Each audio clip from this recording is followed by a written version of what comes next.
Yeah, thank you. Stay safe. Call us if you're not.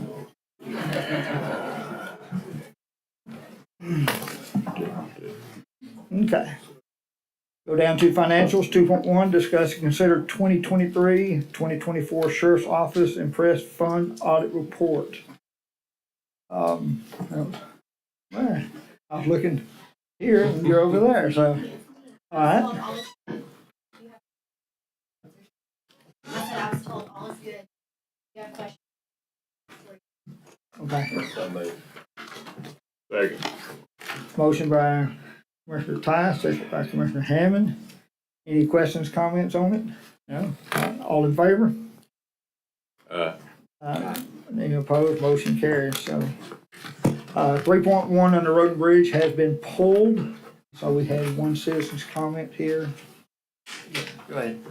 Go ahead, Zach. Oh, no, we're just gonna pull this item for right now for further discussion after. Okay, that was discuss and consider accepting Southwind Section 4 roadway into county maintenance program. So, Zach has asked for that to be pulled for right now. Yes, correct. For a little more reviewing. So, that will be pulled. Sounds Okay. Thank you, Zach. Okay, engineering project management, 4.1, discuss and consider setting a public hearing on April 22nd, 2025 at 10 a.m. to discuss Chambers County's thoroughfare plan. Yes, so this is just to set the public hearing. There's an item after this that'll give you all a brief presentation for those that have not been directly necessarily involved. I know Tommy and then Ryan has as well. This is just to give a brief overview. And then if y'all have questions, they can answer them, or we can set up something afterwards as well. Okay. Okay, so okay, I'll entertain a motion to set up public hearing for April 22nd, 2025. Motion by Commissioner Hammond, second by Commissioner Tice. If no more further discussion, all in favor? Aye. All right, motion carries. We'll move on down to 4.2, discuss and consider presentation on the Chambers County Thoroughfare Plan for Kimley Horn. Yes, so I will actually hand it off to them. They are a lot more knowledgeable about this than I am. So Ryan with Kimley Horn and then Carlene Mullins with HGAC. Okay, you want to put the little pedestal deal up for them, if you don't mind, please?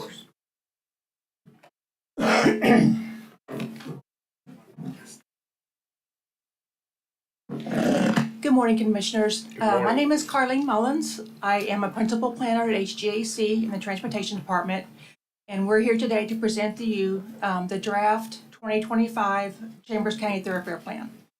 We've been working on this project for approximately 2 years.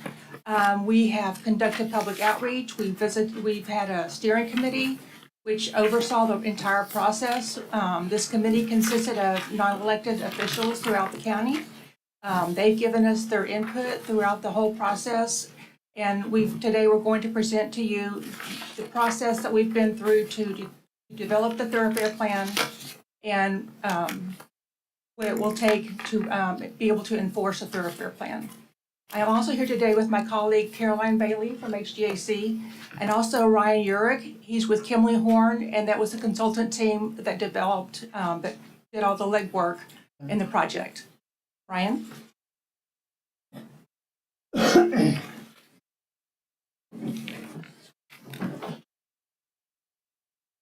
you, Carlene and Commissioners, and I appreciate you having us here today and hosting us and letting us talk a little bit more about this today. I appreciate it.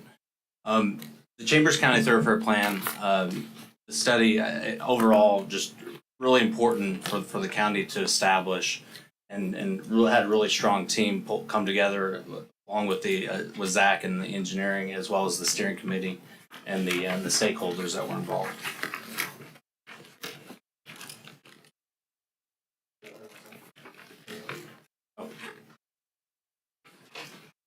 As you turn it on, thank you. So I'm going to try to go through this relatively quickly, but again, if there's follow-up questions, I'd be happy to entertain further discussions. But kind of go through some of the background of the project, some of the kind of what goes into the development of the thoroughfare plan, present the actual thoroughfare plan itself, and then talk about the next steps as we get moving forward. So Carlene already introduced the project team. We also had some sub-consultants on the team as well, but I can move along from there. A little bit of background. Again, as Carly mentioned, we've been working on this for a year and a half, 2 years. We've gone through several iterative processes on this related to the steering committee meetings, the stakeholder meetings, as well as the public involvement. But it's definitely been a key point of getting as much input as we can, because good input into the plan gets a good product out. A little bit about thoroughfare plans in general. It is a long-range plan, and what it does is it preserves that right-of-way so the county can has, as Carly mentioned, something enforceable to where when development comes, we can have good development, have that right-of-way planned. It does identify that approximate right-of-way and classifications of the roadways. It establishes some design guidelines that the county can consider for implementing into their own standards. It also organizes kind of that future development and the platting approval processes. And then as we go through it, I think with your neighbors, Liberty County, Jefferson, Harris, just make sure that there's continuity across the roadways. We don't want to have your road come in and then Jefferson comes in, half a mile, and it doesn't quite make a lot of sense. It's also important to establish what a thoroughfare plan does not do. It does not change any ownership or the land or otherwise commit any entitlements to the owners. It does not require agencies to build any particular roadway projects. And again, it just identifies that right of way. It does not do a prioritization. That would be something more in line with a CIP. And so again, this is just kind of more of a planning level document. It does not include survey or any kind of design, cost estimates, or schedule related to any kind of improvements. And then while we do identify funding sources, it does not necessarily develop a plan for funding those specific roadways. When we first met with the steering committee, it was important to identify a vision, and I like reading this. We've read this every time during our public meetings because it's important to have that focus. But the vision of the Chambers County Thoroughfare Plan is to establish guidelines and policies to develop a safe, well-connected, and efficient county-wide transportation system that provides adequate mobility for people, goods, and services, promotes orderly growth and redevelopment throughout the county. And you all have handouts that kind of go, you can see some of the finer details on this, but the four main goals we had in this plan was to move people and goods efficiently, to improve safety, which was a highlight that we found during the public comment period, to strengthen the regional economic competitiveness, and that's really, if we can have a strong network, we can encourage the right amount of growth and the growth that we want. And then with the natural reserves we have around, as we develop that plan, make sure that we have conservation of and protection of those natural and cultural resources. I mentioned the public involvement. It was very extensive, but we had 4 steering committee meetings over the span. That was our core group of folks. We also involved 4 stakeholder meetings, which we involved various other groups that were participants within the overall plan. We had 2 public meetings. One of those was actually at the Barbers Hill Fall Fest, which we had a great attendance on. Had a lot of people stop by the booth. And then 2 month-long online engagements to kind of get that younger get that younger crowd to engage as well. Just different modes and methods of engagement. I'll quickly go over the existing conditions. These were all elements that went into the planning process. We identified the barriers. That includes railroads, includes floodplains. What was going to limit where we could place right of way, or where we could identify right away for this future plan. This gap analysis that we created shows the pink areas really show you where there's a lack of connectivity, and I think it really illustrates well where the needs are. While the western side may be more developed, we don't want to be remiss about the eastern side and make sure we have some good connectivity for the future. We identified, this is a big visualization of a quick crash analysis. identifying intersections that might be problematic and where improvements could be had. And again, it doesn't identify projects, but rather what right-of-way do we need to build the projects in the future that would help with the safety improvements. The identified issues and needs. One big thing we found from public comment, but also just a little bit of common sense. If you've ever driven I-10, the congestion along there during peak times is phenomenal, and trying to identify an alternate route to I-10 was a key point of the plan. I mentioned the eastern side north-south connectivity was a need, and as well as identifying with the industry partners that we have, make sure that we have the right amount of roadway capacity to support them and to get them off of some of the public, the residential streets. So some of the key needs that were identified during that process.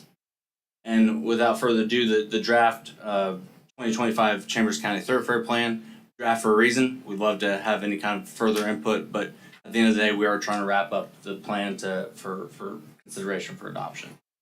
In the past, there's been a few thoroughfare plan efforts that have been done, and I think one even spanning back from the 1970s. While we use those as maybe a starting point, the current information was really what drove the plan, as well as the public input. This is the map that represents the classifications of the roadways, as well as the plan as it currently stands. And again, we've had a lot of maps over the public meetings, had a lot of input, so it's kind of hard to see necessarily on here, but again, happy to entertain that if there's further discussion needed. The benefits of this plan versus the efforts that have been done in the past. Again, I mentioned it's a countywide plan. I think one of the plans that you saw was focused on the western side, and it is dense and it is important to focus on that, but we wanted to have something that was comprehensive across the entire county. The current information that we have from recent development that's gone in, as well as the input from residents on where they would like to see the county go, really drove that, and it drove it based on the needs, and that was the needs oriented approach that we took. And I mentioned the public engagement. I think we got some really good really good feedback from everybody throughout the process. The roadway connectivity I mentioned. I think the other plans, they kind of focus on the developed areas, but this really looks at what connectivity do we need north, south, east, and west across the county. Evacuation routes. TxDOT as well as HGAC has evacuation routes. We looked at those specifically. What do we need to do to enhance those and develop those? And then I mentioned early on that kind of inter-county plan continuity across from Jefferson to Harris to Liberty. I'll go quickly through the draft cross sections again. It can be kind of a little challenging to see, but there's three primary roadway classifications we identified. Major arterial is going to be the right-of-way width of 180 feet wide minimum. And now, what I'd like to say is that these cross sections don't represent what needs to be built. I think the county standards will drive what's required. This just again says what right of way would be needed to establish any of these cross sections, so that they can all be accommodated within that 180.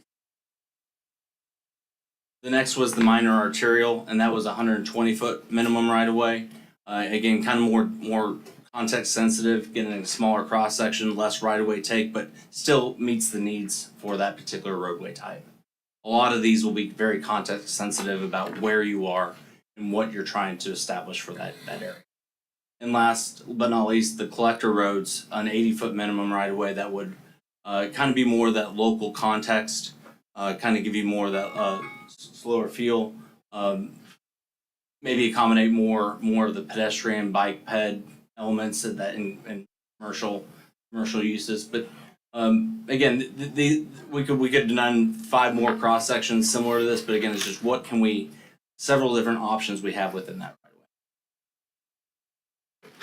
So next steps, Chambers County engineering staff will kind of give us any kind of final feedback, and again, commissioners and when judge is able to review some of this. If there's any kind of comments or questions, happy to come and do some more one-on-one. We've had a lot of good input by the community already. Next would be consideration by the court to adopt the thoroughfare plan. And then the TxDOT was involved with the process as well. One of the things that they established is part of one of the House bills is to do a county corridor agreement. And what that does is it gives you teeth to enforce some of these within the TxDOT's right of way, but also TxDOT can come back and support you all because you're on the same page with that. So it's a fairly straightforward agreement. The exact specifics will probably get on the legal side, but really it's something that's mainstream. TxDOT does it with a lot of neighboring counties. So again, happy to entertain any questions on that in the future. And you have it in the presentation, but Arlene's contact information up here. We're on the same page, so you get it all to her, you can get a hold of me. So, but appreciate your attention today. Well, thank you. May get a copy of it to our media there, and then taking a picture. And Miss Susan LeBlanc in the back there, Representative Wilson's office. We may get her a copy of this thoroughfare plan as well, so they can look it over if you do not mind. Do anybody have any questions, Commissioner Hammond? Fine. No, just comment. I mean, one thing that's very important is that east-west corridor from crossing the river. I mean, that's something we really got to look at. We get more and more traffic every day, and creates a lot of challenges there. I mean, that's about a 60-mile detour to go around. If you have to go to Liberty and then cross and back up. So, just for emergency response and all that. So, big impact. Very big impact. The big impact I see that I get most of my complaints about is the eastbound traffic on Interstate 10. They're going to River Farms or anywhere in Cove over there. They have to exit 3180, sit through a red light, where if they went over 3180 and exit, you're probably looking at about 600 to 700 homes that wouldn't be congestion in the intersection of 3180 if they had the ability to go a half mile further and exit to 1409 to go northbound, southbound, or hit the half a dozen subdivisions that are ripped through there. It's a big problem.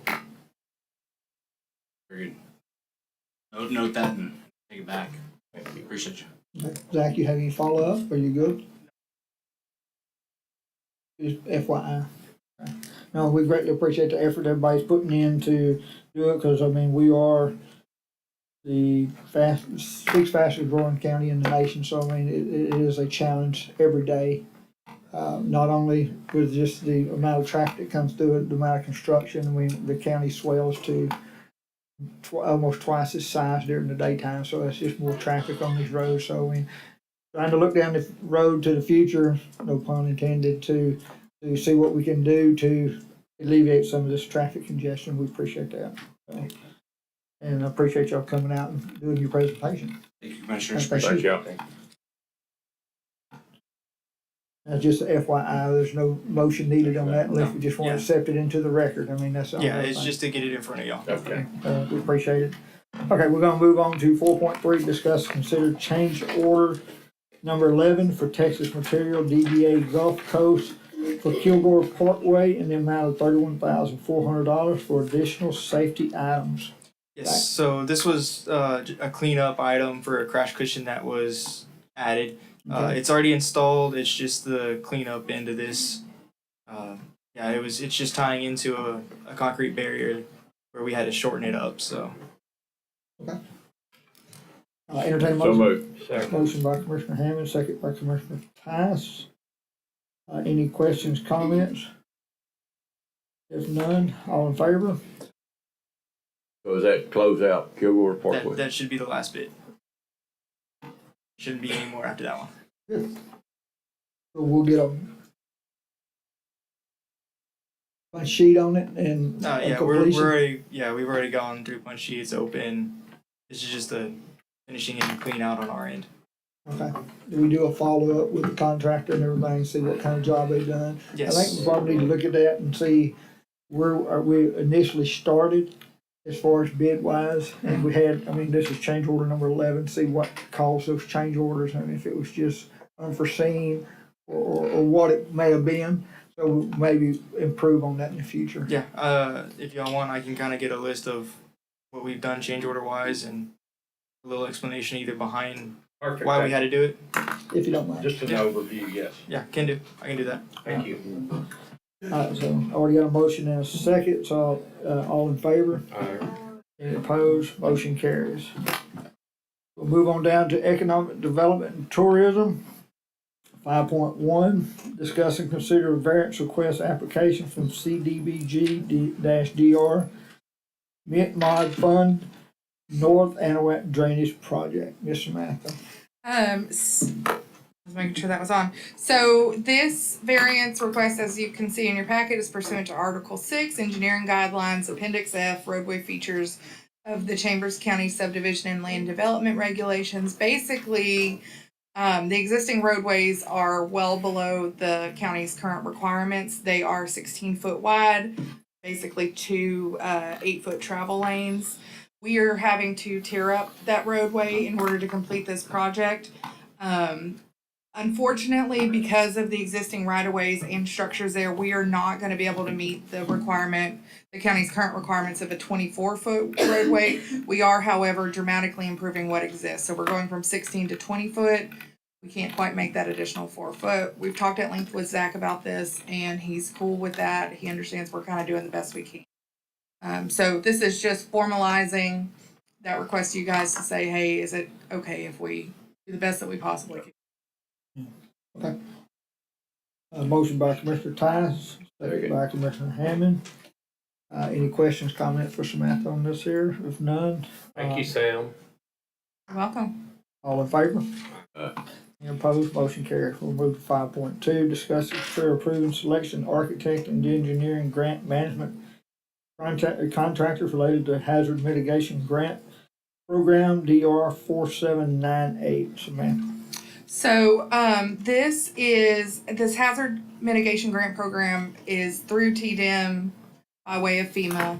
And so we've undertaken, you guys have approved a couple meetings ago for us to develop an application for this. We're looking at submitting an application to address the West Fork of Double Bio drainage that impacts Airport Road and everything kind of north of there. Super appreciative of purchasing and their team, because as always, you know, my famous saying, there's a tight timeline associated with this grant, because they really accommodated us on that. We had one proposal for admin, and that was GrantWorks. So we obviously are asking that you guys approve them, have no qualms about them at all. They're a national company, so I think they're going to do a great job. We did have 3 statements of qualifications turned in for A&E. Those were from Friesen Nichols, from Hewitt Zollers, and from LJA. And like we talked about yesterday, excellent proposals, 3 wonderful companies. We did select Hewitt Zollers because they did the design on the airport road drainage, and since this is contiguous, it's a natural choice to select them to handle the south, everything south. That's what we're asking you guys to approve today. Our selections will begin contracting and get that application developed. The deadline was extended to April 5th. Okay, entertain a motion. So moved. Second. Motion by Commissioner Hammond, second by Commissioner Tice. Any questions, comments for Samantha? Do we have a dollar amount for the grant? Not yet. We have to see what it's going to cost and how much work we're going to be able to do. So not yet, but soon. So do we have a scope of kind of where we're going, how much drainage we're looking at? We're going to do as much as we can in a reasonable amount of time. A very rough scope based on the Water Development Board study, the countywide drainage plan that was identified as a problem area, and there was some preliminary design work done, that very, very preliminary design work done there. We're not going to be able to get as far as I would like. We're certainly not going to be able to get to the mouth of it, but we're going to work to definitely address that area that directly impacts Airport Road and those residences. And we have a meeting this afternoon, and I'll be able to give you a little more information. I'll send you an email. Great. Yes, sir. We're trying to get as much done as we can. We're still waiting on progress on the dredging part, the tail end of this project, which this year will tie into, which still, hopefully it'll get on through and President Trump will sign it so we can move forward on that as well. And this, Yeah, double buy is just kind of a mess because, is. you know, it's title served, so that does affect some, but also it's never actually been, with the exception of that section of it, the upper end of it has not been maintained ever. And so we're dealing with literally a million Lifetime. years of growth there. So, and then there's also, we're gonna have to do some acquisition as part of this because there's several sections that there's not a clear right of way for any agency, TBCD, us, anybody. So that'll be a little bit challenging. So it may limit how far we can go, but I'm hoping that this is kind of phase one on a longer term solution. I mean, and we found, especially working with school in Trinity Bay, that these drainage ditches have moved over time. And, Oh, yes. and the easement are not exactly correct. So, I mean, it's a challenge, It is. but I do appreciate that. So we have a motion and a second. All in favor? Motion, any opposed? Motion carries. We'll move to 5.3. Discuss and consider reallocating $10,378.20 unused ARPA small business grant fund to purchase in-car radar and camera system for Chambers County Constable Precinct 5. So I sent you guys a update on ARPA last week, I think it was. I've gone through and reconciled the accounts versus the budgets, including all of the current expenditures and everything that we kind of have outstanding. We're getting to the end of this, and so we're finding that contracts are less than what we budgeted, and so we can move some money around. And Constable Kayla reached out to me and asked for some assistance in purchasing this in-car camera system and radar system for the total amount listed there. It's pretty basic. He got his appropriate quotes, and all that, so it's pretty simple. I think this is Commissioner Constable Josh Kayla. Yes, sorry, forget there's two. Constable Rodney Kayla is going to be reaching out to you as well. He needed a body camera and stuff like that. Okay. If there's any funds still available, I know Sure. we're in the process of getting a list together on some other stuff that we want to use some of the ARPA funds for. Sounds So great. we just want to be mindful of what we have left and what we can utilize. Sure, and that's why I try to send you guys some periodic budget updates so you know where we are and everything when y'all are planning things. So we do want to spend it all. We have until December of next year to spend it all. And we can get that done. So don't be so excited about that. Get some more. Okay. Any other questions or comments for Samantha? Now, is he gonna start traffic That's his plan. enforcement? That's my understanding is his plan. Yeah. Yes, he is. And I do want to say that he did get approval from the sheriff's office to join their contract with utility. They're the ones that we had gotten the body cameras from previously, and his in-car video system will be complementary to their system. So he had to get their approval in order. Yeah. And like I said, Rodney, Constable Rodney, that's fine. he spoke with me as well yesterday, and so he's wanting to see him in email. Okay, sounds good. Entertain a motion. So much. Motion by Commissioner Hammond, second by Second. Tice. There's no further discussion. All in favor? Any motion carries. We'll move to 5.4. Discuss and consider reallocating $39,581.19 in the unused ARPA small business grant funds to purchase 27 ballistic vests and carrier for the Chambers County Sheriff's Office. So, as I was talking to Constable Josh Kayla, I then began talking with Chief Shelton in the sheriff's office about some needs that they had. And one of the things he mentioned was that they need to purchase 27 ballistics vests and their carriers for a total cost of $39,000. And he asked if we might be able to do that with ARPA. And I told him that I had no problem with that we would present it to you guys. And knowing you guys' support of law enforcement, I didn't foresee that being an issue. That is what is here today. And again, it is through a co-op. The purchase will be made through a co-op, so everything is done appropriately. And this is an easy one for me. They'll send me an invoice and I'll pay it. There's no work on my end. So moved. Motion by Commissioner Tice, Second. second by Commissioner Hammond. There's no further questions or comments. All in favor? Any opposed? Motion carries. Thank you guys, that's all I have. Thank you. Thank you for the emails earlier, Sam. Yes, sir. We'll move on to maintenance and buildings. 7.1, discuss and consider new Anahuac library to include the addition, design, exhibit space, office space, private restroom for Chambers County with the County Historical Committee. Mike? Yeah, good morning, Commissioners. Yeah, this is just of note in lieu of the Bradley House discussions and decisions, just to, I guess, make everybody aware that there will be space for the Historical Commission in the new library. Be great. If they choose to use it. Yes, right. My Thank you. understanding is. So moved. Second. Motion by Commissioner Hammond, second by Commissioner Tice. I think we need to just reach out to Cheryl and have her, speak with, I think, Commissioner Hammond and Dagley's still working on finalization of the library drawings. So they can sit down with them and, see what progress moving forward, how we want to lay it out and go from there. So I think it'll be good. 7.2, just, oh, I'm sorry. All in favor? Any opposed? Motion carries. Thank you, ma'am. 7.2, discuss and consider hiring BKP Design Group for architectural engineering for mosquito control office expansion to also include emergency generator.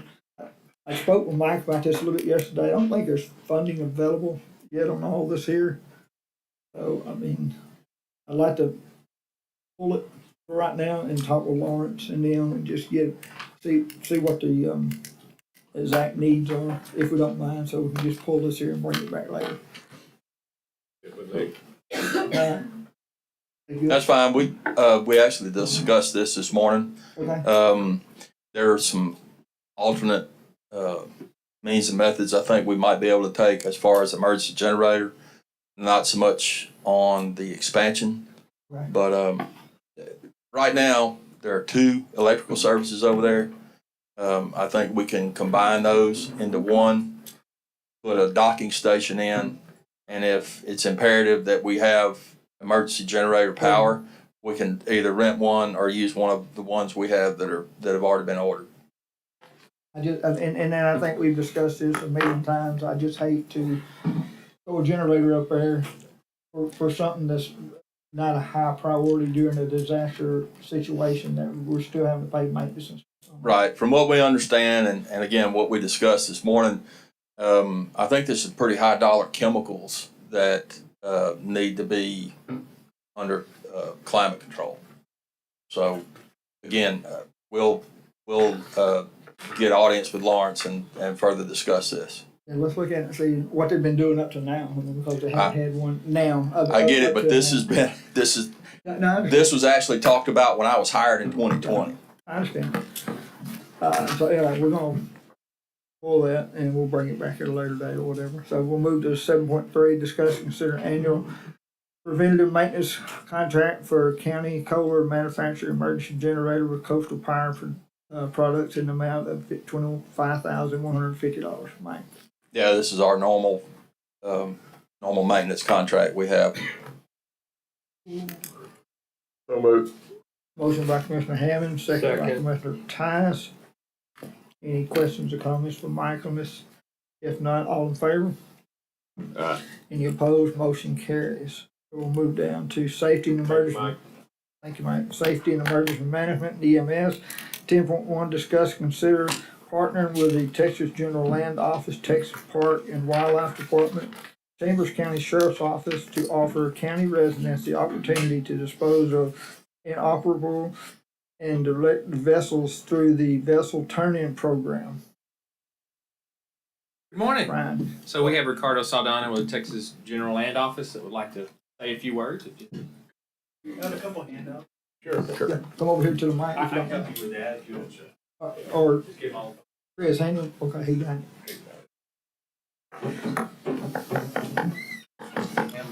Yeah, plenty.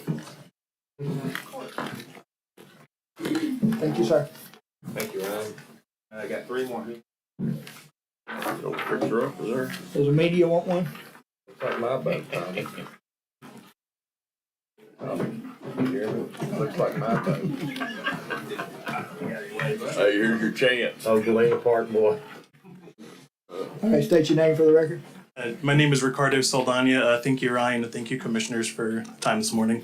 Here to talk about the Chambers County Vessel Turn-In Program that we have proposed. Right now, we have a location of the Chambers County Solid Waste Facility on Highway 65, and the proposed dates are May 8th, 9th, and 10th, between the hours of 8 a.m. and 5 p.m. This vessel turn-in program is an event that's to provide a service for the citizens to bring in old boats that are inoperable or that have been either washed up on their property from a storm that they haven't had a chance to get rid of. It's an opportunity for them to bring it to the waste facility themselves and to be disposed of. At no cost? At no cost to them. Okay. And of course, all vessels are welcome. Up to 26 feet in length. After that, we do have to have kind of a discussion with all the agencies involved to make sure that that can be appropriately disposed of. And as long as there are no stolen flags or any kind of lien holder issues with the vessels that they bring in, Texas Parks and Wildlife will clear them and be able to dispose of it. Just for more background information on the vessel turn-in program, this program started in 2014 between 3 agencies. As a TGLO, Texas Parks and Wildlife, and Galveston County, with 3 goals in mind: to reduce the amount of derelict vessels in and around coastal waters, to demonstrate the quantifiable cost savings for the participating agencies, and then to provide that free services to the citizens of the county. Since 2014, we've had 42 VTIP events, or vessel turn-in program events, and we have collected 1,651 vessels, which is a combined length of 26,947 feet, which is over 5 miles of vessel length. And we've disposed of 3,481 gallons of fuel and oil. Along with that, we've disposed of 104 trailers that have come in with those vessels. This has had a projected savings for the state and counties somewhere between $6.75 million and $13.4 million, and that's based on the average of $250 to $500 per linear foot to remove of. Just to kind of give an example, a 20-foot boat that's being removed from the water could cost around $4,000. Now, this for Chambers County residents only, or how does this work? Yes, sir. This specific event is for Chambers County residents. Okay. Yes, sir. We appreciate that, I mean, because I see boats Yeah. discarded all the time. It's a bad deal. Do you have to have a title? What's the qualifications? If you have, if the citizens have a title with the vessel, that's great, that's preferred. But if they don't, what we'll do is we'll have a general land office employee at the landfill during the event, and they'll communicate with Parks and Wildlife to run the registration numbers or the hull identification numbers, and Parks and Wildlife will clear it. They'll make sure there's no stolen flags or any kind of lien holder issues. Once that's good to go, they can drop the vessel, and there'll be a Chambers County employee there with probably a mini excavator or something to pull boats off the trailers and move them where they are better organized, so that we can, once the event's over, we'll bring in a pollution contractor to take off any oil or batteries and stuff like that. Okay. That sounds good. Mm-hmm. And we appreciate that. This is just a FYI, Ryan. Now, we're working with Samantha's office and everybody, so we can push this out countywide and get it out to the media and everything, so we can hopefully have a real good turnout and get some of these boats disposed of. We greatly appreciate the partnership with y'all and get this done. If y'all have a card, you can leave the commissioners a card, your Yeah, business for sure. card and stuff like that. Or leave it with Ryan, he can email it to us or whatever, Perfect. and we can go from there. No, it's no action, just an FYI. Well, no, it's an action. So I'm sorry. Motion Second. by Commissioner Tyne, second by Commissioner Hammond. Any further discussion on it? If not, all in favor? Aye. And no opposed, the motion carries. Thank you very much. Thank you. Thank you. 10.2, discuss and consider engaging the BRW architects for volunteer fire station designs, right? Okay, so this item is to accomplish a 2025 budgeted line that the court approved, or the budget committee court approved, for looking at some of the older facilities and putting a plan together for possible replacement. It's not to go ahead and do that, it's to plan for that, see what the costs are gonna be, maybe do some design and things like that as a purpose. So, speaking with Mike and George, we agreed that BRW would be a good choice. They've done a lot of facilities like this in the area, Baytown, Mont Bellevue, so we wanted to loop them in and engage them if the court approves. I appreciate that. You and I discussed yesterday. I mean, a lot of our fire departments or we have spent a lot of time, effort, and Action here and there. yes, but some of them just needs a lot of major overhaul, and I think this would be a good start, especially coming into budget time to get a list of priorities to get this done. So the Right. people that are volunteering their time has a nicer facility to be able to come to and work out of. So I appreciate that. So moved. Motion by Commissioner Tyus, Second. by Commissioner Hammond. Any questions or comments for Ryan? If none, all in favor? Any opposed? Motion carries. No, good forward thinking. Yes. Thank you. Yeah, most Thank you, definitely. Ryan. Thank you, Ryan. We're down to consent. Commissioner Hammond. I have none. I have none. Alrighty, I entertain a motion. So moved. Motion by Commissioner Ty, second by Commissioner Hammond. No questions or comments, all in favor? No opposed, motion carries. I do not believe there's anything else. Covered everything. It is 10:27 a.m. and there's nothing else to come before the court. We are adjourned. Go, Mr. Gore. Your Honor.